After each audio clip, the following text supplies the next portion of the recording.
Hello students and welcome to your YouTube channel Bitto's Biology Class 9 Subject Science Chapter number 7 that is Diversity in Living Organisms। ठीक है, बहुत ही भारी chapter है आपके biology part का। कोई बात नहीं, कर रहे हैं करेंगे। In last video we saw about fungi, kingdom fungi. तो फंगी के हमने कुछ कैरेक्टरिस्टिक्स देखे थे, जैसे कि वो है यूकैरियोटिक ऑर्गेनिज्म, मल्टी सेलुलर है सारे के सारे, एक को छोड़ के that is yeast, heterotrophic mode of nutrition carry out कर रहे हैं और उसके हैबिटेट भी डाइवर्सिफाइड हैं। ठीक है, और हमने उसके एग्जांपल्स कुछ देखे थे। पैरासाइटिक मोड ऑफ न्यूट्रिशन करता है, कभी सेप्रोफाइटिक करता है, उसके हिसाब से। ठीक है, तो this was all about fungi. अगर आपको डिटेल में देखना है तो आप जाइए, डिस्क्रिप्शन में लिंक मौजूद है, प्लेलिस्ट का देख कर आइए। In this video we are going to talk about kingdom plantae, the producers of this ecosystem. पूरी दुनिया में अगर खाना कोई बना सकता है तो वो प्लांटी है। अब बोलोगे सर रहने दो ना, मेरी मम्मी तो डेली बनाती। बेटे, मम्मी जो खाना बनाती है, जो वेजिटेबल या फ्रूट आता है, वो कौन बनाता है? वो प्लांट बनाता है। ठीक है, तो the first form of energy that we can use is produced by what?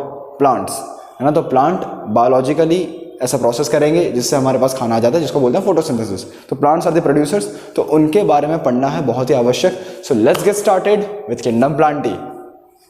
सो सबसे पहले वी नीड टू अंडरस्टैंड कि प्लांट कितने ग्रुप में डिवाइडेड है। अब आप बोलोगे सर उनके कैरेक्टरिस्टिक बताने से पहले ग्रुप में ले जा रहे हो, तो बेटा देखो, प्लांट के 4 सिंपल कैरेक्टरिस्टिक है। अगर आप पूरे ग्रुप की बात करोगे तो फर्स्ट इज, अगर इसके पहले वाले सारे यूकैरियोटिक थे तो ये भी यूकैरियोटिक होगा, यानी वेल डेवलप्ड न्यूक्लियस है इसके पास।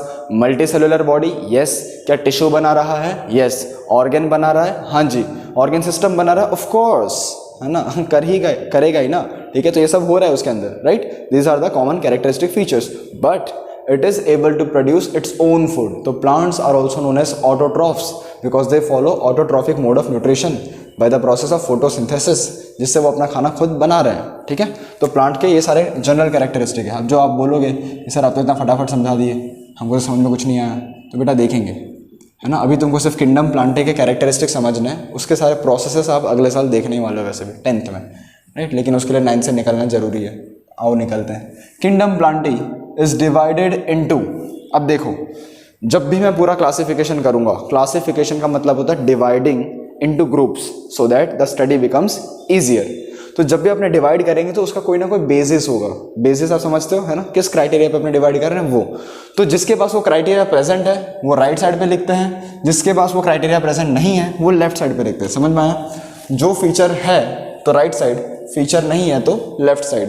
This is the general rule to write down the classification. ये नॉर्मल तरीका, तो मैं भी उसी को फॉलो करूंगा, राइट। तो सबसे पहले जो आएगा दैट इज थैलोफाइटा।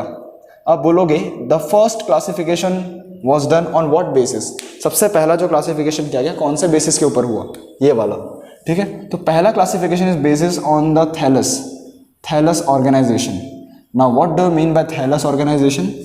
तो बेटा लोग, थैलस का मतलब होता है बॉडी स्ट्रक्चर। क्या होता है? बॉडी का स्ट्रक्चर। मैं यहाँ पे लिख देता हूँ स्ट्रक्चर। तो प्लांट के स्ट्रक्चर को देखते हुए सबसे पहला क्लासिफिकेशन किया गया। अब रूल मैंने क्या बोला था? लेफ्ट साइड लिखेंगे तो उसके पास नहीं है, यानी थैलोफाइटा प्लांट ग्रुप जो है, इट इज नॉट डिफरेंशिएटेड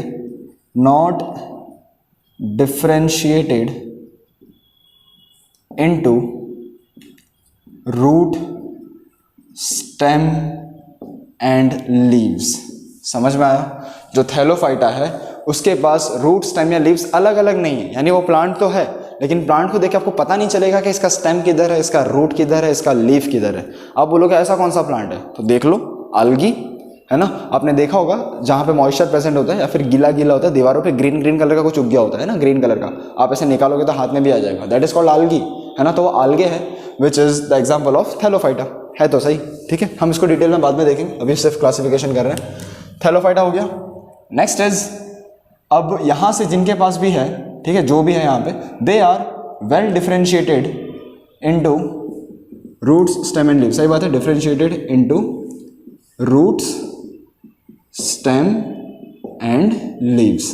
समझ में आ रहा है मैं क्या बोल रहा हूं? यहाँ पे root, stem and leaf absent था, अब जो भी आएगा उसमें ये सब प्रेजेंट है। तो यहाँ पे अपने ने क्राइटेरिया लिख दिया कि अब से नीचे जो भी है सबके पास प्रेजेंट है, right. Now root, stem and leaves के बाद भी फर्दर डिवीजन होगा इनटू ब्रायोफाइटा।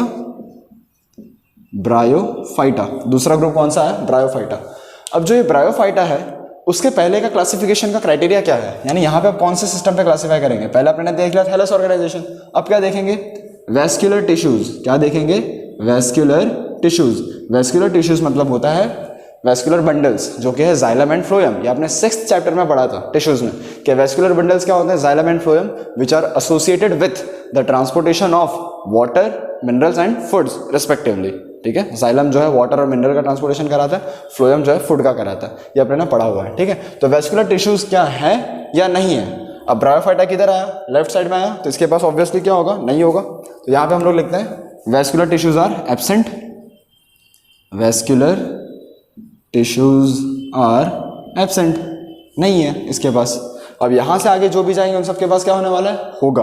राइट, अब बस समझते जाओ मैं क्या बोल रहा हूं। Vascular tissues are present, vascular tissues are present. अब नीचे जब आप उतरोगे तो सबके पास वैस्कुलर टिश्यूज होने ही वाला है। ठीक है, तो उतरिए नीचे, ये उतरे अपने, आ गए। अब यहाँ पे मैं लिखूंगा टेरिडोफाइटा। अब ये जो ग्रुप है कौन सा आया आगे, टेरिडोफाइटा। अब यहाँ पे क्लासिफिकेशन कौन से बेसिस पे हुआ, so here the classification took place on the basis of seeds, है ना। क्या सीड प्लांट के पास है या नहीं है, तो लेफ्ट साइड पे कौन है, टेरिडोफाइटा, यानी यहाँ पे प्लांट के पास सीड नहीं है। तो क्या इसके पास वैस्कुलर बंडल्स हैं, यस, देखो ना वैस्कुलर टिश्यूज आर प्रेजेंट, ठीक है, but the seeds are absent, तो सीड्स आर एब्सेंट। अब मुझे ये बताओ, अगर टेरिडोफाइटा के पास सीड नहीं है, सीड नहीं है, तो क्या ब्रायोफाइटा के पास सीड होगा, बिल्कुल नहीं, क्योंकि इसके पास तो वैस्कुलर बंडल ही नहीं है ना, तो सीड तो आएगा ही नहीं। क्योंकि यहां से अपने क्या एक एक चीज डेवलप होती जा रही है। देखो पहले थैलस ऑर्गेनाइजेशन था, हाँ जी था, तो अपने नया क्राइटेरिया बना दिया, क्या बनाया वो, वैस्कुलर टिश्यूज का। वैस्कुलर टिश्यूज प्रेजेंट है, यस, तो एक और नया क्राइटेरिया आ गया सीड, यानी जो इसके पास है वो तो इसके पास बिल्कुल ही नहीं है, और जो इसके पास नहीं है वो तो होगा ही नहीं। समझ में आ रहा है, राइट। सो वैस्कुलर बंडल यहाँ पे है टेरिडोफाइटा के पास, लेकिन इसके पास नहीं है, इसके पास सीड नहीं है, तो इसके पास भी नहीं होगा और इसके पास भी नहीं होगा, right. So all three of this, ये तीनों के तीनों, ठीक है, in all three of these, thallophyta, bryophyta and pteridophyta, all of these three are known as cryptogams. क्या बोलते हैं इनको, क्रिप्टोगेम्स। क्रिप्टोगेम्स का मतलब होता है the reproductive part of this plant और the seed of this plant is inconspicuous. Inconspicuous मतलब आपको क्लियरली दिखता नहीं है। जब मैं किंगडम प्लांटे को डिटेल में आपको एक्सप्लेन करूंगा तब अपने ये वर्ड को और थोड़ा सा खंडन करके समझेंगे। अभी के लिए आपको सिर्फ इतना समझना है, क्रिप्टोगेम्स बोले तो क्या, so the reproductive part are inconspicuous, you can not decide where the seeds are located और सीड्स आर देयर और नॉट। ठीक है, तो ऐसे प्लांट्स को हम क्या बोलते हैं, क्रिप्टोगेम्स बोलते हैं। क्रिप्टोगेम्स में कौन कौन आ गया students, pteridophyta, bryophyta, Thallophyta. Thallophyta के पास स्टेम, लीव्स, रूट अलग अलग नहीं है। ब्रायोफाइटा के पास है, तो उसके पास क्या नहीं है, वैस्कुलर बंडल्स नहीं है। अब टेरिडोफाइटा के पास वैस्कुलर बंडल है, तो क्या नहीं है, सीड नहीं है। इतना आपको समझ में आ गया होगा, this is what I hope. चलिए आ गया है समझ में, तो आगे बढ़ते हैं। अब से देखो, अब यहाँ पे सबके पास सीड्स प्रेजेंट है, ठीक है, सीड्स आर प्रेजेंट। अब से क्या होगा, सबके पास सीड प्रेजेंट है। अब सीड प्रेजेंट है, उसके बाद भी क्लासिफिकेशन होगा into gymnosperms, gymnosperms and angiosperms. अब ये कौन से बेसिस पे हुआ, so basis of this classification was, क्या सीड कवर्ड है, सीड कवरिंग। सीड कवरिंग को लेकर के इन्होंने फिर से क्लासिफिकेशन करवाया है कि क्या आपका सीड कवर है या फिर नंगा है। सिंपल सी बात है। तो सीड की अगर कोई कवरिंग नहीं है, नेकेड सीड्स, तो वो क्या है, gymnosperms. Gymno means naked, naked, and sperm means seed. ये ग्रीक वर्ड से आया है स्पर्मा। जिम्नो मतलब नेकेड यानी नंगा, ठीक है, ओके। जिम्नो मीन्स नेकेड या नंगा, स्पर्मा मीन्स सीड, ठीक है। तो नेकेड सीड उसको क्या बोलते हैं, जिम्नोस्पर्म्स, ठीक है। तो जिम्नोस्पर्म्स मतलब क्या, naked seed. Angiosperms, angio means what, covered या तो फिर एनक्लोज्ड, क्या होगा, कवर्ड या फिर enclosed, and sperma means seed, तो एनक्लोज्ड सीड।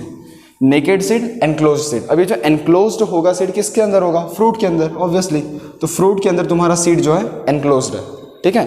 अब आप ये पूछेंगे कि अगर इन तीनों प्लांट को, thallophyta, bryophyta, pteridophyta, these were called as cryptogams, तो इनको क्या बोलेंगे, अब यहां से जो भी आपके प्लांट आएंगे उनको हम बोलेंगे फेनेरोगेम्स। क्या बोलेंगे, फेनेरोगेम्स, यानी जिनके पास सीड प्रेजेंट है वो लोग को बोलते हैं हम लोग phanerogams, right. These 3 are called cryptogams, यहाँ से जो भी आएगा दैट इज कॉल्ड फेनेरोगेम्स। अब आगे क्या होगा, these angiosperms are further divided into 2 parts, further कितने पार्ट में, 2 पार्ट में, कौन सा, dicots and monocots, dicots and monocots.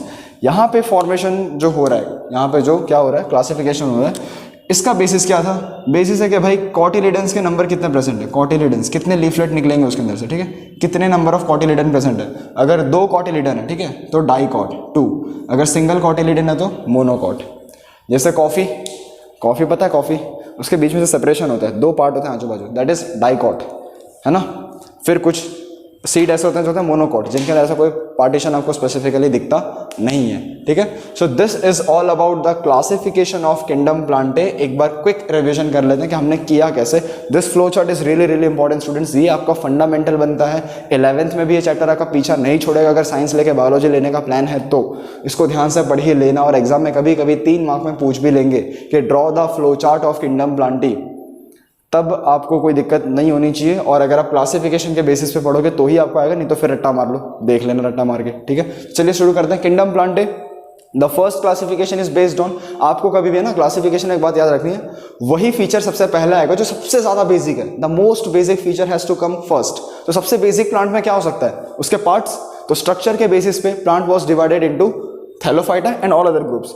तो थैलोफाइटा के पास क्या नहीं था, स्टेम, लीव्स एंड रूट्स, ये नहीं थे, है ना। तो thallus organisation was not differentiated, तो किसमें चला गया वो, थैलोफाइटा। फाइटा मतलब प्लांट होता है, ठीक है। अब जिसमें थैलस वेल डिफरेंशिएटेड है उसके आगे देखो क्या है, ब्रायोफाइटा। तो अब जो क्लासिफिकेशन होगा that is on the basis of presence of vascular bundles, कि क्या वेस्कुलर टिश्यूज उसके पास हैं, जाइलम फ्लोएम का प्रेजेंट है। अगर नहीं है तो किसमें जाएगा, ब्रायोफाइटा। अगर है तो फिर और नीचे उतरो। अब वेस्कुलर बंडल तो है, तो क्या देखना पड़ेगा, सीड, क्या वो सीड बना पा रहा है। अगर नहीं बना पा रहा है तो टेरिडोफाइटा, सीड्स आर एब्सेंट। अब जिन जिन प्लांट में सीड एब्सेंट है वो सारे के सारे को बोलेंगे क्रिप्टोगेम्स। तो किसमें किसमें एब्सेंट है, pteridophyta, bryophyta, thallophyta. All this plants are devoid of seed, उनके पास कोई भी सीड नहीं है, तो उनको बोला क्रिप्टोगेम्स। जिनके पास सीड है उनको बोलेंगे फेनेरोगेम्स, राइट। तो फेनेरोगेम्स में आगे जब हम देखते हैं तो 2 पार्ट में प्लांट फिर से डिवाइड हो गए, जिम्नोस्पर्म्स एंड एंजियोस्पर्म्स। ये कौन से बेसिस पे हो कि क्या आपका सीड कवर्ड है या नहीं है। अगर नहीं है तो naked seed, that is called gymnosperm. और अगर एनक्लोज्ड सीड है, कवर्ड है, तो that is called angiosperm. Enclosed है तो कहां पे, फ्रूट में। अब वो फ्रूट के अंदर कितने कॉटिलिडन्स है, कॉटिलिडन वाले स्ट्रक्चर कितने दिख रहे हैं। अगर 2 दिख रहे हैं तो डाइकॉट्स, एक ही दिख रहा है तो मोनोकॉट्स। तो यहाँ पे जाके आपका क्लासिफिकेशन ऑफ किंगडम प्लांटे खत्म होता है। So this was all about this video. मुझे इसमें सिर्फ और सिर्फ क्लासिफिकेशन ही समझाना था। आगे के 2 वीडियोस में हम लोग पूरा का पूरा प्लांट किंगडम खत्म कर देंगे। You can take the screenshot of this flow chart. Alright students, I hope आपको वीडियो समझ में आया है। अगर कोई भी डाउट, दिक्कत, समस्या, परेशानी रह गई हो, कमेंट सेक्शन आप ही का है। If you have understood this video really really well, please do subscribe and share with your friends, क्योंकि अगर आप सपोर्ट करेंगे खूब तो मैं पढ़ाते रहूंगा on YouTube. Thank you so much for watching the video. मिलते हैं अगले वीडियो में।